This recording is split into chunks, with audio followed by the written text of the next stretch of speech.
আসসালামু আলাইকুম। এখন শুনবেন সংবাদ শিরোনাম। আক্রমণ পাল্টা আক্রমণে ভয়াবহ মধ্যপ্রাচ্য যুদ্ধ পরিস্থিতি। যুক্তরাষ্ট্র ইসরায়েল সহ ৬ মিত্র দেশের সাথে একাই লড়ছে ইরান। সৌদি আরবকেও তেল শোধনাগার বিধ্বস্ত। খামেনি হত্যা আন্তর্জাতিক আইনের লঙ্ঘন, পররাষ্ট্র মন্ত্রণালয়ের বিবৃতি। কুয়েত বাহরাইনে বাংলাদেশি নিহতের ঘটনায় উদ্বেগ, চরম আতঙ্কে প্রবাসীরা।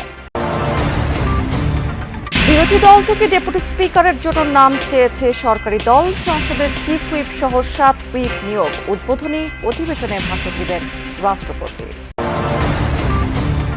আদালতকে ব্যবহার করে গণভোট বাতিলের চক্রান্ত করছে অভিযোগ জামায়াতের। জুলাই সনদ বাস্তবায়নে সব সংসদ সদস্যকে শপথ নেওয়ার আহ্বান এনসিপির।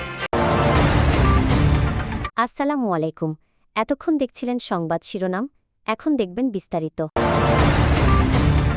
একাই ইসরায়েল, যুক্তরাষ্ট্র এবং তার 6 মিত্র দেশকে দাঁত ভাঙা জবাব দিয়ে যাচ্ছে ইরান।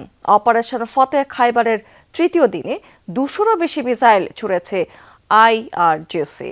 হামলায় ক্ষতিগ্রস্ত হয়েছে সৌদি আরবকে সবচেয়ে বড় জ্বালানি পরিশোধনাগার। কুয়েতে 3টি মার্কিন F-15 ফাইটার জেট বিধ্বস্ত হলেও যুক্তরাষ্ট্রের দাবি ভুলক্রমে নিজেদের ছোড়া ক্ষেপণাস্ত্রে ভূপাতিত হয়েছে সেগুলো। পাশাপাশি মধ্যপ্রাচ্যের বিভিন্ন দেশে থাকা মার্কিন ঘাঁটি লক্ষ্য করেও অব্যাহত রয়েছে হামলা। চলছে আরামকোর সবচেয়ে বড় জ্বালানি পরিশোধনাগার রাস তানুরা। সোমবার বিশ্বের অন্যতম প্রধান এই শোধনাগারে হামলা চালায় ইরান। আছড়ে পড়ে একের পর এক ড্রোন। বিস্ফোরণের পর আগুন দ্রুত ছড়িয়ে পড়ে রিফাইনারির বিভিন্ন স্থানে। দৈনিক 65 লাখ ব্যারেল তেল উৎপাদিত হয় এই শোধনাগারে। বিশ্বের মোট জ্বালানির 7% সরবরাহ করা হয় রাস তানুরা থেকে। এর কিছুক্ষণ পরই কাতারের শিল্পনগরী রাস লাফানের জ্বালানি স্থাপনা লক্ষ্য করে ড্রোন হামলা চালায় আইআরজিসি। 2টি ড্রোন আঘাত হানে স্থাপনায়। এছাড়াও হরমুজ প্রণালীতে ওমান উপকূলের কাছে একটি ট্যাঙ্কারে হামলা চালিয়েছে তেহরান। শুধু ভূমিতেই নয়, সোমবার দিনজুড়ে মার্কিন আকাশ প্রতিরক্ষা ব্যবস্থায় কঠোর আঘাত হানে ইরান। মিসাইল হামলায় কুয়েতে বিধ্বস্ত হয়েছে 3টি মার্কিন F-15 ফাইটার জেট। নিরাপদে যুদ্ধবিমান থেকে বেরিয়ে আসতে সক্ষম হয় 6 পাইলট। যদিও ওয়াশিংটনের দাবি ভুলক্রমে কুয়েতের ছোড়া মিসাইলেই বিধ্বস্ত হয়েছে আকাশযানগুলো। অপারেশন ফতেহ খাইবারের তৃতীয় দিনে তেল আবিব সহ ইসরায়েলের কৌশলগত বিভিন্ন এলাকায় ব্যাপক ধ্বংসযজ্ঞ চালিয়েছে ইরান। যুদ্ধ শুরুর পর ইসরায়েলি ভূখণ্ড লক্ষ্য করে 10 দফায় মিসাইল ছুড়েছে আইআরজিসি। এর মধ্যে 24 ঘণ্টাতেই ছোড়া হয়েছে 200-র বেশি। হাইফা, জেরুজালেম সহ বিভিন্ন এলাকায় দেখা মিলছে এমন ধ্বংসযজ্ঞের। আন্তর্জাতিক বিভিন্ন গণমাধ্যম বলছে ক্ষয়ক্ষতি আর প্রাণহানির তথ্য গোপনের চেষ্টা করছে নেতানিয়াহু প্রশাসন। মধ্যপ্রাচ্যে এখন পর্যন্ত সবচেয়ে বেশিবার সংযুক্ত আরব আমিরাতে হামলা চালিয়েছে ইরান। ছুড়েছে 1.5 শতাধিক মিসাইল আর 2 শতাধিক ড্রোন। মধ্যপ্রাচ্যে ইসরায়েলের অন্যতম ঘনিষ্ঠ এই মিত্র সবার আগে আব্রাহাম অ্যাকর্ডসে স্বাক্ষর করে। অন্যদিকে ইউএইর আল দাফরা এয়ারবেজে রয়েছে মার্কিন F-35 যুদ্ধবিমান, যা ইরানের বিরুদ্ধে হামলায় ব্যবহার হয়েছে। মধ্যপ্রাচ্যের যুদ্ধ পরিস্থিতিতে হতাহতের শিকার বাংলাদেশিরা। এতে চরম নিরাপত্তাহীনতায় দিন কাটছে মধ্যপ্রাচ্যের দেশগুলোতে থাকা প্রায় 1.5 কোটিরও বেশি বাংলাদেশি। নিরাপত্তা নিয়ে উদ্বেগের পাশাপাশি ভবিষ্যৎ নিয়েও দুশ্চিন্তায় পড়েছেন তারা। সরকার বলছে সেসব দেশে থাকা বাংলাদেশিদের নিরাপত্তা সর্বোচ্চ অগ্রাধিকার। পরিস্থিতির অবনতি হলে তাদের ফেরানোর প্রস্তুতিও রয়েছে বলে জানিয়েছেন প্রধানমন্ত্রীর পররাষ্ট্র উপদেষ্টা হুমায়ুন কবির। তবে নিয়মিত পরিস্থিতি মূল্যায়ন করে করণীয় বাস্তবায়নের উপায় খোঁজার তাগিদ দিচ্ছেন বিশেষজ্ঞরা। ইরানে ইসরায়েল ও যুক্তরাষ্ট্রের যৌথ হামলা, সর্বোচ্চ নেতা আয়াতুল্লাহ খোমেনিকে হত্যা, কয়েকশো মানুষের অকাল মৃত্যু, সব মিলিয়ে পরিস্থিতি জটিল। এ অবস্থায় উত্তেজনা ছড়িয়ে পড়েছে পুরো মধ্যপ্রাচ্যে। দুবাইয়ের বিমানবন্দরে হামলার পর সোমবার সৌদি আরবের সবচেয়ে বড় তেল শোধনাগারে হামলার ঘটনায় আতঙ্ক বেড়েছে দেশগুলোতে। কেবল সৌদিতেই অবস্থান প্রায় 30 লাখ বাংলাদেশির। এর বাইরে আরব আমিরাতে লাখ 10 সহ সব মিলিয়ে মধ্যপ্রাচ্যে অন্তত 50 থেকে 60 লাখ বাংলাদেশি কর্মরত। সোমবার দুপুর পর্যন্ত প্রাণ গেছে 2 বাংলাদেশির, আহত হয়েছেন কয়েকজন। তবে সবার অবস্থান জানা সম্ভব নয়। এ পরিস্থিতিতে চরম উৎকণ্ঠায় প্রবাসীরা। সকাল 7টা সাড়ে 7টা বাজে একটা বোমা বিস্ফোরিত হয়েছে আমাদের ইন্ডাস্ট্রিয়াল এরিয়াতে। তো এখানে যত ওয়ার্কার আছে, যত মানুষ আছে গ্যারেজের, সবাই আতঙ্কের মধ্যে আছি আমরা। তো ওখানে দেখতে পাচ্ছেন ওই এরিয়াতে বিস্ফোরিত হবে আমাদের এখান থেকে প্রায় একটু দূরে। তো এখন আমরা সবকিছু বন্ধ রাখছি। বিরাট শব্দ করতেছে, আমরা আতঙ্কের জন্য রুম থেকে দৌড়ে বাইরে আসছি। পরিস্থিতি খুব ভয়াবহ দেখতেছি। একটা যুদ্ধ অবস্থা এবং অলরেডি বিভিন্ন জায়গায় অ্যাটাক হয়েছে। এরই মধ্যে ঢাকায় থাকা দেশগুলোর দূতাবাস প্রধানদের ডেকে বাংলাদেশিদের নিরাপত্তা জোরদারের তাগিদ দিয়েছে পররাষ্ট্র মন্ত্রণালয়। মধ্যপ্রাচ্যের বাংলাদেশি মিশনগুলোতে চালু হয়েছে হটলাইন।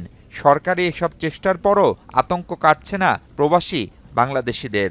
বিরোধী দল থেকে সংসদের ডেপুটি স্পিকার মনোনীত করার জন্য মৌখিকভাবে প্রস্তাব দিয়েছে সরকার। সচিবালয়ে প্রধানমন্ত্রীর সাথে বৈঠক শেষে এ তথ্য জানিয়েছেন স্বরাষ্ট্রমন্ত্রী সালাউদ্দিন আহমেদ। তিনি বলেছেন, বিরোধী পক্ষে আপত্তি সত্ত্বেও সাংবিধানিক রীতি অনুযায়ী সংসদের প্রথম অধিবেশনে ভাষণ দেবেন রাষ্ট্রপতি।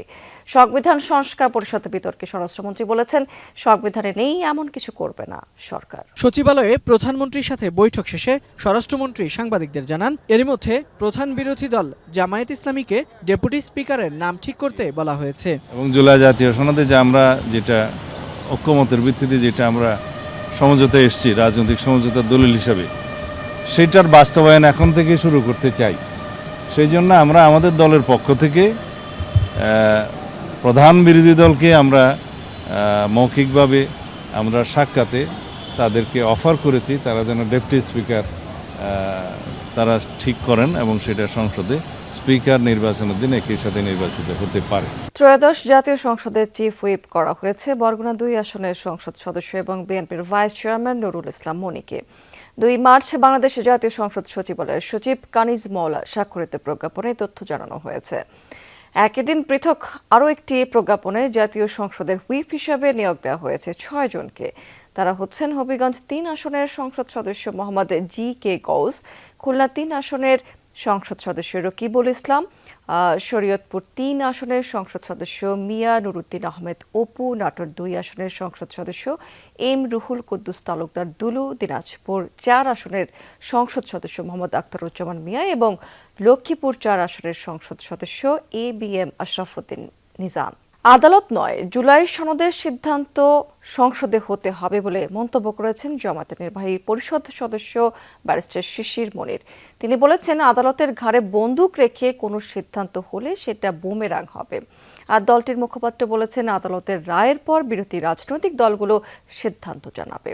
এদিকে এনসিপির মুখপাত্র আসিফ মাহমুদ বলেছেন, সরকার গণভোট নিয়ে জনগণ এবং আদালতকে মুখোমুখি দাঁড় করিয়েছে। জুলাই সনদ বাস্তবায়ন আদেশ স্থগিত চেয়ে করা রিটের শুনানি শেষে মঙ্গলবার আদেশের জন্য দিন ধার্য করেছেন আদালত। সোমবার রাতে সংবাদ সম্মেলনে কথা বলেন জামাতের মুখপাত্র এহসানুল মাহবুব জুবায়ের ও দলের নির্বাহী পরিষদ সদস্য অ্যাডভোকেট শিশির মনির।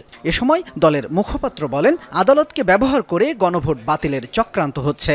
দলের নির্বাহী পরিষদ সদস্য অ্যাডভোকেট শিশির মনির বলেন, গণভোট বাতিল হলে জাতীয় নির্বাচন সহ 5 আগস্টের পরের সব সিদ্ধান্ত চ্যালেঞ্জের মুখে পড়বে। আদালতের রায় দেখার পরে আমাদের রাজনৈতিক দল, আমাদের শীর্ষ নেতৃবৃন্দ এবং আমাদের সংসদীয় দলের কমিটিতে আলোচনা করে পরবর্তী সিদ্ধান্ত আমরা জানাবো। ওয়াই অনলি দি জুলাই সনদ বাস্তবায়ন আদেশ, মাঝখানে আরও 135টা অর্ডিন্যান্স হয়েছে, সেগুলো বাদ যাক, সবই বাদ যাক, ফ্রেশে শুরু করি। আবার আমরা ঘুরে 5 আগস্টের আমরা আদালতে এই কথা বলেছি, যদি তাই বলতে চান তাহলে সব বাদ দেন। Let us go back before 5th August.